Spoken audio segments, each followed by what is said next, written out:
Good morning, everybody. Now they come to that. Spirit and coffee, got my coffee here. Yum, yum, yum. Mm. Okay, so yes, doing this a little later. Part of the journey, our spiritual journey that we walk, we know that we have to engage in the human body, or this suit that was given to us to sort of engage in this world. Part of what I'll say with that is that the body itself has limitations, and I've talked about this before. So for me, when I'm in complete spiritual practice and connecting to God and feeling the energy move through me, it's great, right? The body feels grounded, it feels supported, it has everything it needs, it's nurtured. And then when we sort of draw our way back into the physical plane from that connection to God, sometimes we can feel drained. Why? Because our bodies are the vehicle, right, that maneuver in the world that's a little denser. So if we saw God as light and nothing, right, we can't really, there's no way for us to describe what God is.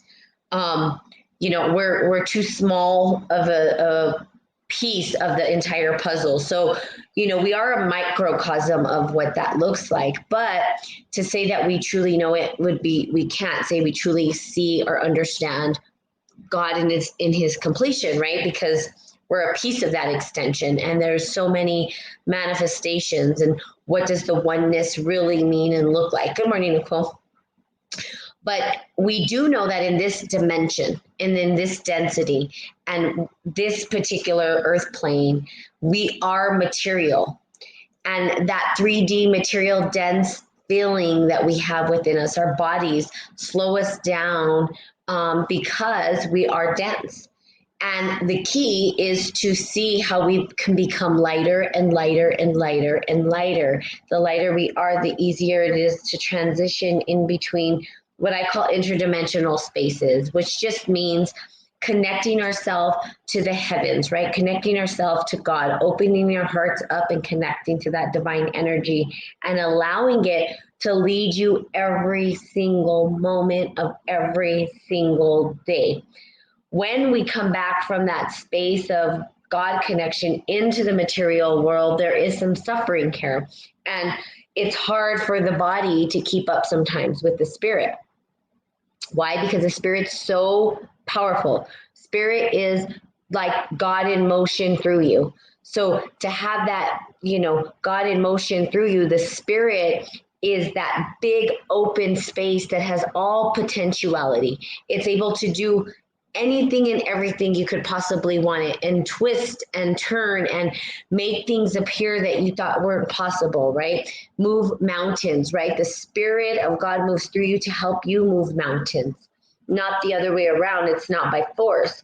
But when we come back into the density of this playing field, which is earth, and our bodies start to materialize back into this space, we can then start to feel exhausted. And I go through this, as you know, you guys have seen it on Spirit and Coffee, where I get exhausted. My body just goes, oh, because I've gone through some very deep spiritual transformations and releasing of old energy and just digging deep into those old programmings that we have, the ones that hold us back from connecting to God. So what ends up happening is sort of like this entrapment of energy. And I've showed you guys the nothing and the everything and how it flows through our body. And sometimes that trap energy gets stuck in our body. And when it does, we are not able to maneuver through that sometimes because it keeps our minds and our bodies stuck on a particular situation or pattern. So an example would be if you were fighting with somebody, or even if there's a lot of conspiracy theorists out there now, or talking about politics or whatever the big thing is, right? People will direct their energy into those conversations and then get stuck and swallowed up by that vortex. In other words, their mind, their energy, everything about them gets caught up in that conversation. And is there anything right, wrong, good, or bad? No, but what it does is it stops us from, it slows us down, basically. It's like having a 30, 40, 50-pound weight on your back, extra weight that you have to carry around. You're not as fast. Doesn't mean you're not moving. Doesn't mean you're not connected to God. Doesn't mean you're not still a vessel of God. It just means that it starts to slow you down. That's what they call obstruction. And then we have to pick that weight up, and it's like the cross that we bear, right? We're bearing this cross with us, and sometimes all we need to do is just to put down the cross and allow ourselves to see what energies holding us back from truly being light. Some of the things that have been going in my mind, right, or subconscious mind that are showing up and surfacing. And the biggest one for me is like food. How do I nourish my body when I go through these very deep spiritual connections and then come back into the body where I feel I need to fuel myself? So we know that food is fuel for us to survive here. Right. And then looking at, okay, well, what's my water intake? What am I eating? What foods am I connected with? Nicole, you understand this more than ever because you cook for health, that the food itself in us has this ability to change our entire physiology and our mental space. It it entangles those parts of our mind where we can't move forward sometimes, like our gut, right? Our gut is our first brain. I'm sure people have heard that. Our gut is our first brain. And when our gut isn't healthy and happy, and we're not putting the right things in our gut to process and help to nurture the body, we start to have thoughts, like thoughts that are non-serving. So some people who eat certain foods can have nightmares. Some people eat certain foods that get tummy aches.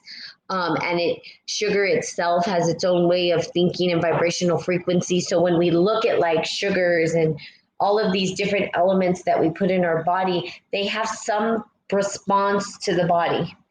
And our body responds in a way and communicates to the external world. So that's just one obstruction in the subconscious mind that I can tell you that I go through, right? It's this ebb and flow of how do I nurture my body to stay connected to God? How do I eat for God? Like, I don't know that anybody asks those questions, right? They're just like, how do I eat to survive? How do I eat to live? And I'm asking the question is, how do I eat for God? How do I eat to connect to God? What does that look like? That takes it a step further in. If you're just eating to nourish your body, that's fine too. You are an extension of God. And that is the microcosm, right? At the microcosmic level, we'll eat to survive because we don't want our bodies to die. But knowing that we're eternal, how do we eat for God such that we eat everlasting life, right? And we know the breath is the number one thing. So how we utilize the breath, how we breathe life force into us is God itself, the essence of God, breath.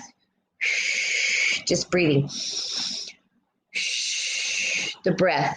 Then we know water, right, is the foundation for new life growth. It's the element that adds to grow.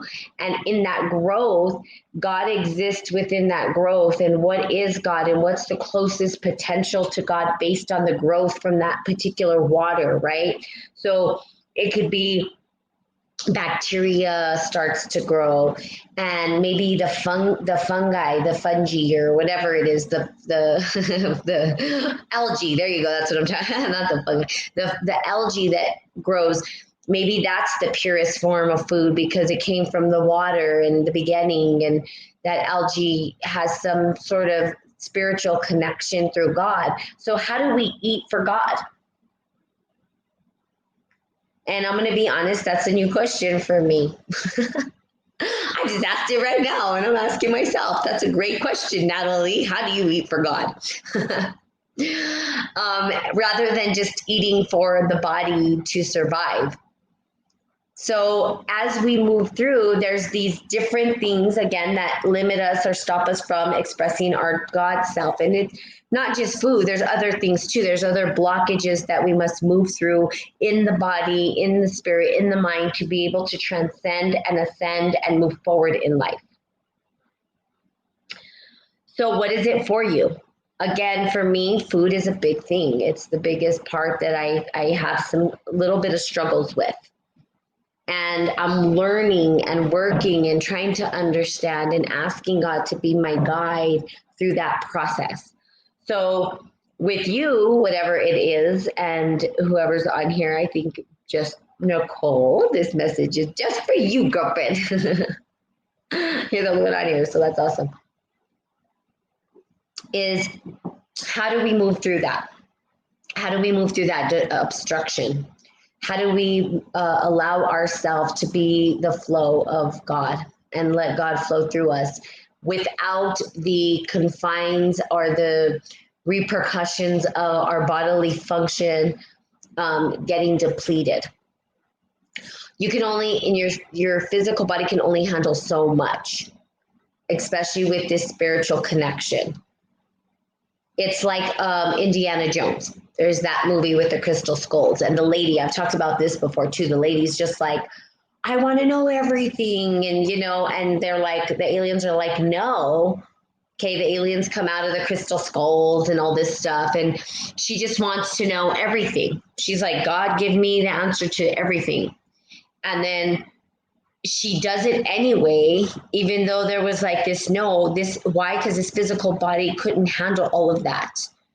And she does it anyway, and then she explodes.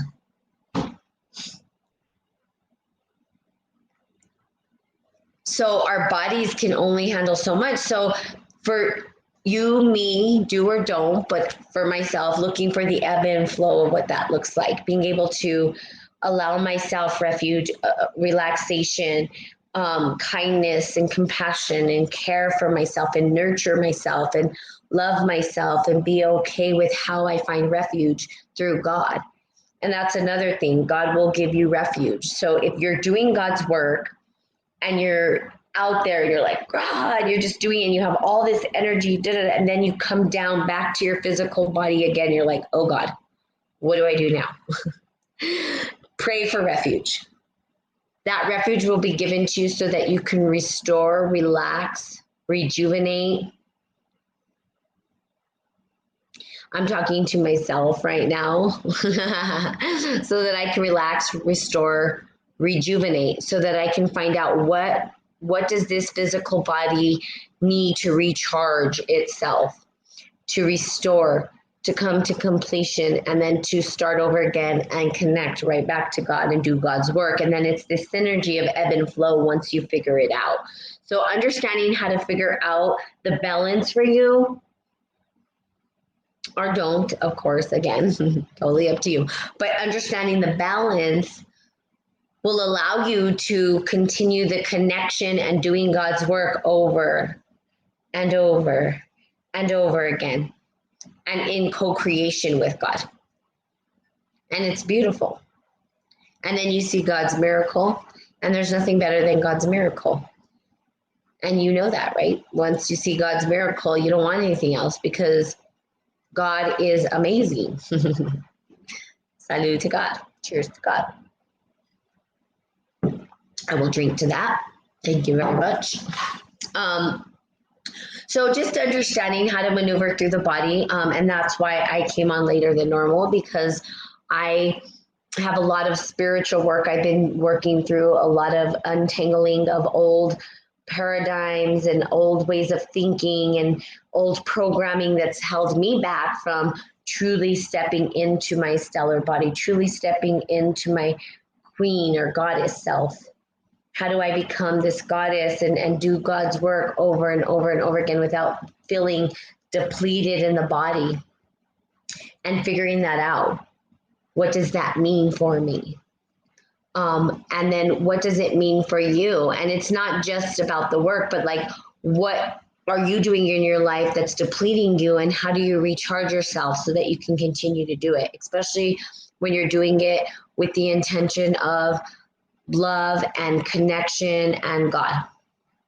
So over and over and over again. Okay.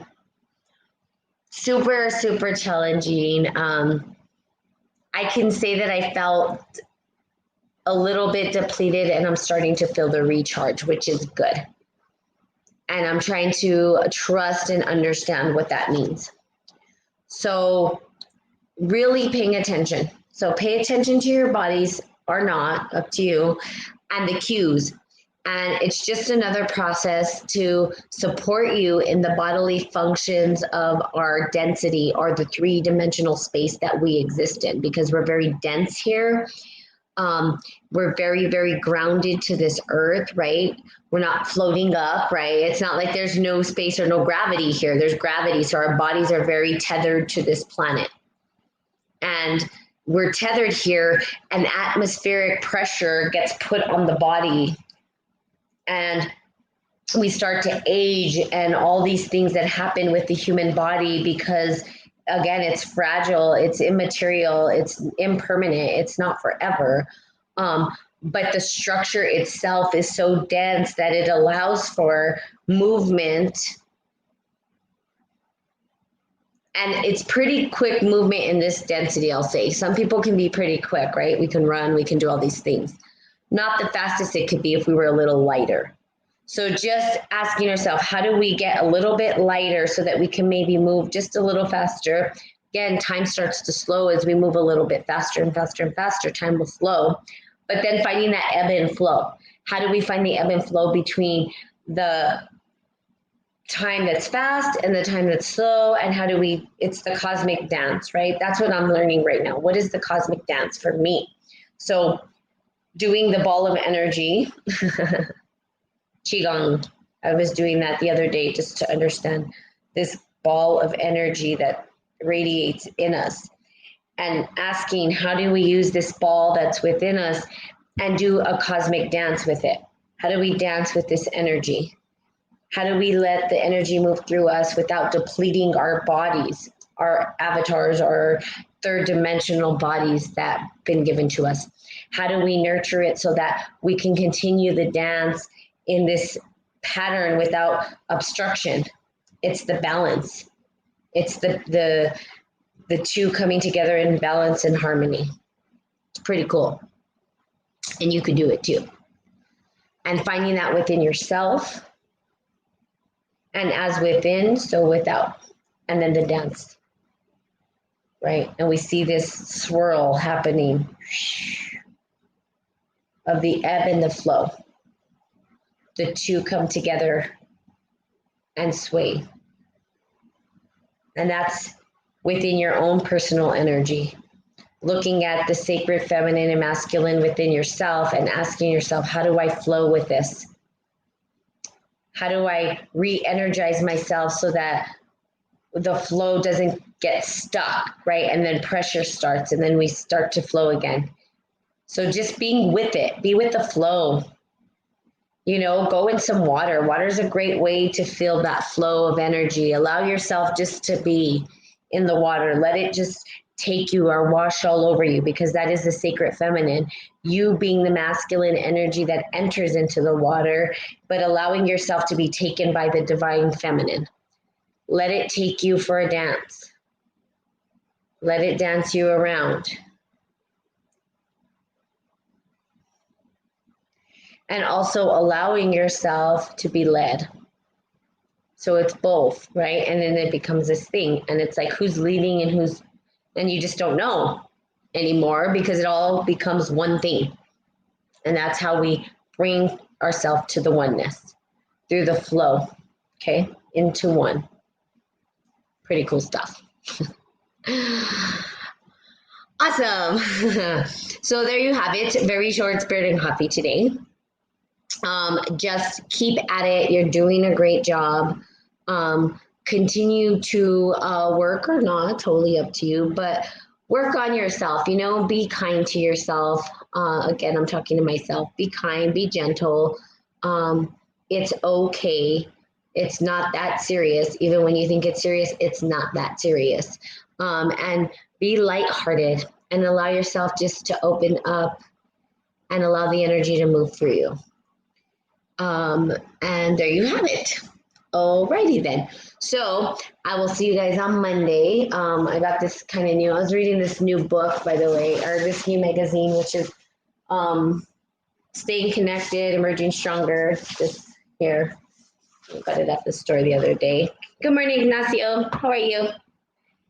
Um, just looking into it and reading some of the, gonna read some of the articles, see what it has to offer, lessons in emptiness. Rain falls in, water evaporates from it and seeps into the soil beneath. Multiple streams flow in, a single stream flowers out. The ever-changing flora and fauna of the lake, they are parts of the lake. If so, what about the waterfall that had come and go? That come and go? Or does the lake consist only of water that surrounds their bodies? If so, is that also true for the fish to take in water through their gills, the water flowing in and out of those gills? A lake is mentally conceived object. There is no real lake that can be pinned down or gotten hold of. A lake is a concept. The same can be said of a cat, of a cloud, of a star, you, God, anything. Yet, we also cannot legitimately say there is no lake or cat or cloud and so on. Whatever we consider, it is neither nothing nor something. Love that. So that is, I just thought I just opened up and read whatever came, but I'm reading this magazine, which is pretty cool. And I like that concept of what is a lake. We become the nothing to become the everything. And then when we attach ourselves to something, we become very dense and it doesn't flow as much. It's another way to look at what I was saying today. So we're the vessel, we're open, things come in to us, right? And as things fall in, when we attach ourselves to something, we stop the flow of energy. So it's releasing that to allow the flow to happen again and the dance. Okay. Awesome. So there you have it. I love you guys so much. Have a fun, phenomenal, funky, freaky, fabulous, fantastic Friday. And I will be seeing you guys on Monday. I love you so much. Bye-bye.